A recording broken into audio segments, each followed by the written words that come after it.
हाल ही में जम्मू कश्मीर के पहलगाम में हुए आतंकवादी हमले ने पूरे देश को झकझोर दिया। इस हमले में कई निर्दोष लोग मारे गए, जिनमें ज्यादातर पर्यटक थे। इस भयानक घटना पर इंडियन क्रिकेटर्स ने अपनी कड़ी प्रतिक्रिया दी है।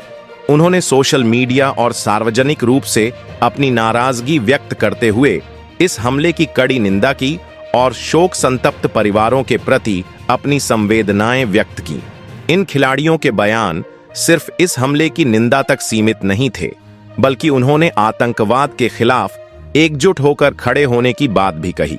आइए जानते हैं कि भारतीय क्रिकेट जगत के दिग्गज खिलाड़ियों ने इस घटना पर क्या कहा और किस तरह से उन्होंने अपनी आवाज उठाई।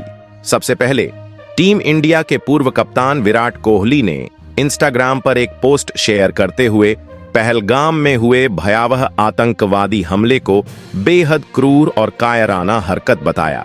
इस घटना को 2019 के पुलवामा हमले के बाद इस क्षेत्र में सबसे घातक हमला माना जा रहा है।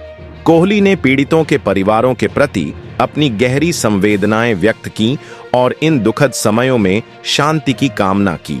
उन्होंने अपने आधिकारिक इंस्टाग्राम प्रोफाइल पर लिखा कि पहलगाम में हुआ आतंकी हमला दिल दहला देने वाला है। निर्दोष लोगों को निशाना बनाना मानवता के खिलाफ है। मेरी संवेदनाएं पीड़ित परिवारों के साथ हैं और दोषियों को जल्द से जल्द सख्त सजा मिलनी चाहिए। इसके बाद भारतीय कप्तान रोहित शर्मा ने भी अपने सोशल मीडिया अकाउंट पर दुख और गुस्सा जाहिर किया। उन्होंने अपने आधिकारिक इंस्टाग्राम अकाउंट पर एक स्टोरी साझा की, जिसमें उन्होंने टूटे हुए दिल और जोड़े हुए हाथों के इमोजी के माध्यम से अपनी संवेदनाएं व्यक्त की।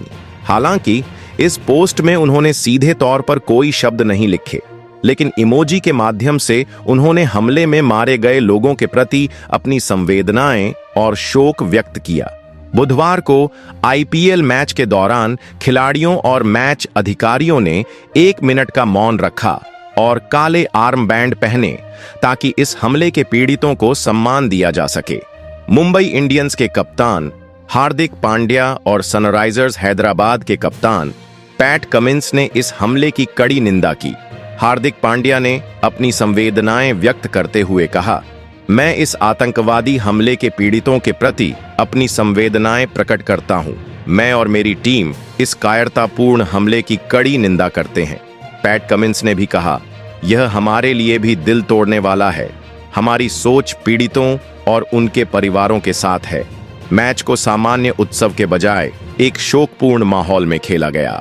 राष्ट्रीय ध्वज के सम्मान में भारतीय राष्ट्रीय गान बजाया गया और इस दौरान चीयर्स लीडर्स और आतिशबाजी का कोई प्रदर्शन नहीं हुआ। स्टेडियम में मौजूद दर्शकों ने समर्थन में शांति और मानवता के लिए आवाज उठाई। बीसीसीआई ने भी इस हमले की निंदा करते हुए एक बयान जारी किया। बीसीसीआई के सचिव देवजीत सैकिया ने कहा, हम इस क्रूर और कायरतापूर्ण हमले की कड़ी निंदा करते हैं और पीड़ित परिवारों के प्रति हमारी गहरी संवेदनाएं हैं। हम इस दुख की घड़ी में उनके साथ खड़े हैं।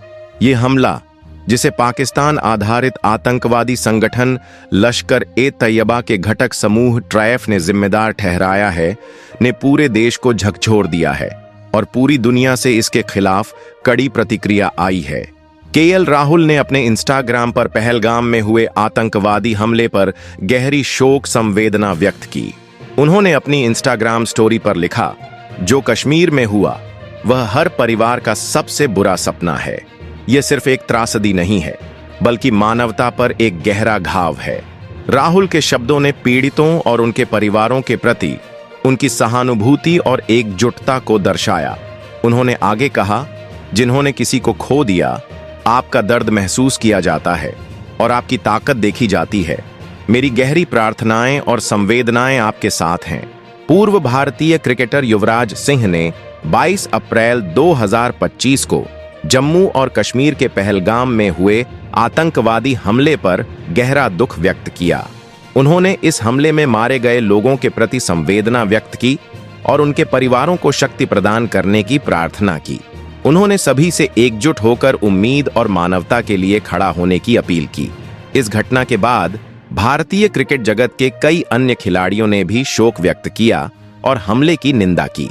गौतम गंभीर, शुभमन गिल, पार्थिव पटेल, इरफान पठान, सुरेश रैना जैसे खिलाड़ियों ने सोशल मीडिया पर अपने संदेश साझा किए। आपको बता दें कि इस हमले में 28 निर्दोष लोगों की जान चली गई और 20 से अधिक लोग घायल हो गए। हमले की जिम्मेदारी द रेजिस्टेंस फ्रंट TRF ने ली है, जो लश्कर ए तैयबा का एक सहयोगी संगठन माना जाता है। दोपहर करीब 2:30 बजे 4 से 6 आतंकवादी सैन्य वर्दी पहनकर बैसरण घाटी में पर्यटकों के बीच पहुंचे। उन्होंने खुद को पहले पुलिसकर्मी बताया और लोगों से नाम पूछने लगे। फिर अचानक उन्होंने गोलियां चलानी शुरू कर दी। प्रत्यक्षदर्शियों के अनुसार हमलावरों ने खास तौर पर गैर मुस्लिमों को निशाना बनाया। वे लोगों से कलमा पढ़ने को कहते थे और खतना की जांच करते थे। जो लोग कलमा पढ़ने या खतना की जांच में पास नहीं हो पाते थे, उन्हें वहीं गोली मार दी जाती थी। इस हमले में मारे गए लोगों में महाराष्ट्र, कर्नाटक, केरल, ओडिशा, गुजरात, हरियाणा, पश्चिम बंगाल और उत्तर प्रदेश के नागरिक शामिल थे। इसके अलावा एक भारतीय नौसेना अधिकारी और एक खुफिया ब्यूरो अधिकारी भी इस हमले में शहीद हो गए। प्रधानमंत्री नरेंद्र मोदी ने इस हमले की कड़ी निंदा की और दोषियों को सजा दिलाने का संकल्प लिया। उन्होंने अपनी सऊदी अरब यात्रा को बीच में ही समाप्त कर राष्ट्रीय सुरक्षा बैठक बुलाई। गृह मंत्री अमित शाह ने भी इस हमले को कायराना हरकत बताया और दोषियों के खिलाफ सख्त कार्रवाई का आश्वासन दिया। अंतर्राष्ट्रीय स्तर पर भी इस हमले की तीखी निंदा हुई। अमेरिका के उपराष्ट्रपति JD वेंस, रूस के राष्ट्रपति व्लादिमीर पुतिन और अन्य कई विश्व नेताओं ने इस हमले को बेहद क्रूर करार दिया और भारत के साथ एकजुटता व्यक्त की। यह हमला न सिर्फ निर्दोष नागरिकों की जान लेने वाला था, बल्कि कश्मीर में शांति और स्थिरता की दिशा में उठाए जा रहे प्रयासों पर भी एक गहरा आघात था।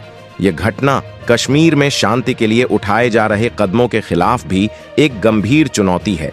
इस हमले ने एक बार फिर साबित कर दिया कि आतंकवाद का कोई धर्म या समुदाय नहीं होता और इसके खिलाफ एकजुट होकर लड़ना बहुत जरूरी है। अगर आपको यह जानकारी उपयोगी लगी हो तो वीडियो को लाइक करें, अपने दोस्तों के साथ शेयर करें और चैनल को सब्सक्राइब करना बिल्कुल न भूलें। साथ ही खबरों से जुड़े ताज़ा अपडेट्स पाने के लिए बेल आइकन जरूर दबाएं। धन्यवाद।